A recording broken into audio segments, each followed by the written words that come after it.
TIR का एक important application है ऑप्टिकल फाइबर, जिसको हम कम्युनिकेशन में सिग्नल को या इंफॉर्मेशन को एक जगह से दूसरी जगह तक भेजने के लिए यूज़ करते हैं। So optical fiber is used as a communication channel और communication cable and it is based on TIR. TIR पर ये बेस्ड होता है। समझें कि क्या इसका स्ट्रक्चर होता है। ये एक्चुअली कांच का बना हुआ, ग्लास का बना हुआ बहुत ही थिन फाइबर होता है, बहुत ही पतला फाइबर, जिसकी जो डायमेंशन होती है, डायमीटर जिसका जो होता है, डायमीटर वो 0.002 से 0.01 मिलीमीटर के बीच होता है। बहुत ही पतला सा फाइबर, और ये दो तरह के कांच से मिलकर बना हुआ है। इसका जो इनर पार्ट होता है कांच का, वो अलग तरह का होता है जिसको हम कहते हैं कोर, और आउटर पार्ट जो है वो अलग तरह का कांच होता है जिसको हम बोलते हैं क्लेडिंग। कोर थोड़ा डेंसर होता है, क्लेडिंग थोड़ी रेयरर होती है। मींस कोर का रिफ्लेक्टिव इंडेक्स ज़्यादा होता है, क्लेडिंग का कम। क्लेडिंग के रिफ्लेक्टिव इंडेक्स को मैं μ1 कह देता हूँ, और कोर के रिफ्लेक्टिव इंडेक्स को μ2 कह देता हूँ, विच इज़ ग्रेटर देन μ1। हालांकि इन दोनों रिफ्लेक्टिव इंडेक्स का डिफरेंस बहुत ज़्यादा नहीं होता, स्लाइटली डिफरेंट होते हैं, बट होता है। कोर जो है वो थोड़ी ऑप्टिकली डेंसर होती है। अब इसमें ये काम कैसे करता है, इसमें हम यहाँ से एक लाइट रे को एंटर करते हैं किसी एंगल ऑफ इंसिडेंस पर। जैसे ही ये डेंसर मीडियम में एंटर करती है एयर से, तो नॉर्मल की तरफ बेंड हो जाती है इस तरह से, यूँ। अब यहाँ पर जब ये इंसिडेंट होती है तो ये डेंसर से रेयरर में जा रही है, कोर से क्लेडिंग में। तो यहाँ पर एंगल ऑफ इंसिडेंस जो है वो अगर क्रिटिकल एंगल से ज़्यादा है तो फिर इसका टोटल इंटरनल रिफ्लेक्शन हो जाता है, और ये इस तरफ आगे रिफ्लेक्ट हो जाती है। यानी कि ये बाहर नहीं निकलती, इसका सारी की सारी एनर्जी, सारी की सारी लाइट रिफ्लेक्ट कर दी जाती है। रिफ्लेक्ट हो सके उसके लिए यहाँ पर ये एंगल आईसी से ज़्यादा होना चाहिए, है ना। उसके लिए यहाँ भी कुछ पर्टिकुलर तरह का ही एंगल होना चाहिए।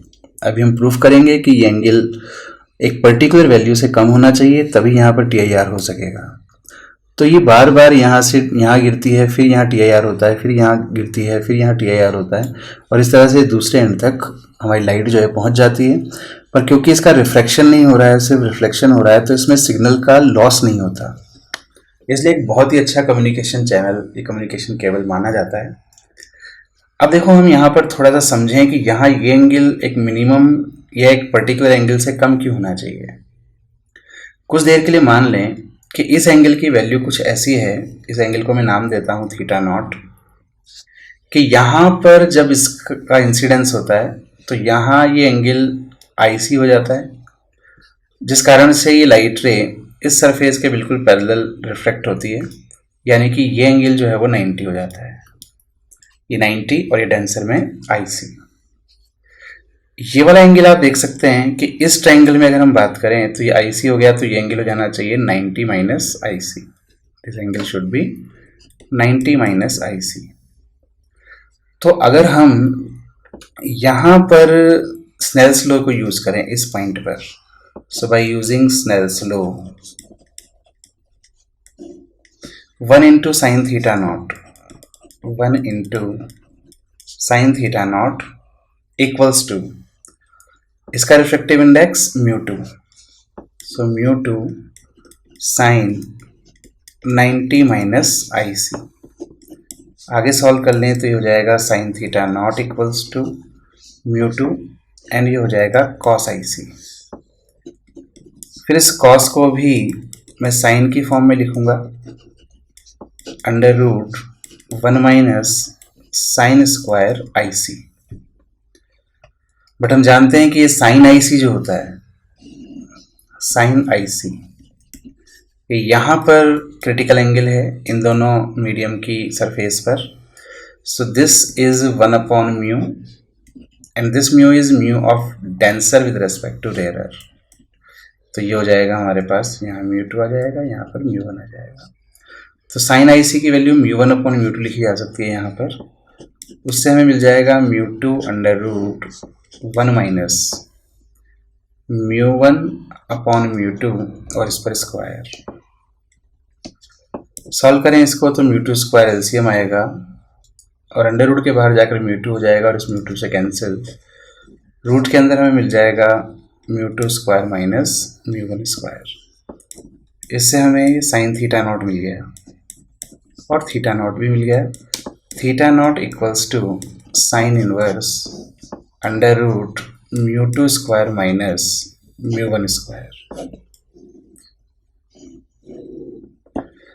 इसका मतलब क्या हुआ कि अगर हम यहाँ पर लाइट को इस पर्टिकुलर एंगल थीटा नॉट पर इंसिडेंट करते हैं तो यहाँ इस सरफेस पर ये जस्ट पैरेलल 90 डिग्री पर रिफ्लेक्ट होती है। और क्या होगा अगर हम इस एंगल को बढ़ाएं, तो इस एंगल को अगर बढ़ाएं तो यहाँ पर ये जो 90 माइनस IC था ये भी बढ़ेगा, पर ये बढ़ेगा तो आप समझ सकते हैं कि ये IC घट जाएगा। और जब ये एंगल IC से कम हो जाएगा तो फिर यहाँ TIR नहीं होगा, और TIR नहीं होगा तो ऑप्टिकल फाइबर वर्क नहीं करेगा, ये लाइट आगे रिफ्लेक्ट हो जाएगी। इसका मतलब यहाँ पर ये जो एंगल है वो थीटा नॉट से ज़्यादा नहीं होना चाहिए, कम होना चाहिए। ठीक है ना। So for working of optical fibre, for working of optical fibre here angle of incidence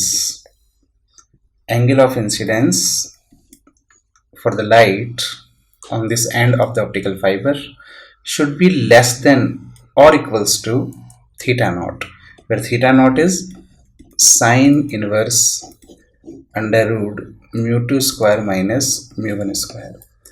तो ऑप्टिकल फाइबर की वर्किंग के लिए एंगल ऑफ इंसिडेंस इससे कम होना चाहिए, यह ज़्यादा से ज़्यादा इसके इक्वल होना चाहिए। तो ये एक मैक्सिमम एंगल हमें मिल गया, इससे ज़्यादा एंगल पर हमें इंसिडेंस नहीं करना चाहिए। कई बार इसको हम एंगल ऑफ एक्सेप्टेंस कहते हैं, angle of acceptance. So this is optical fibre.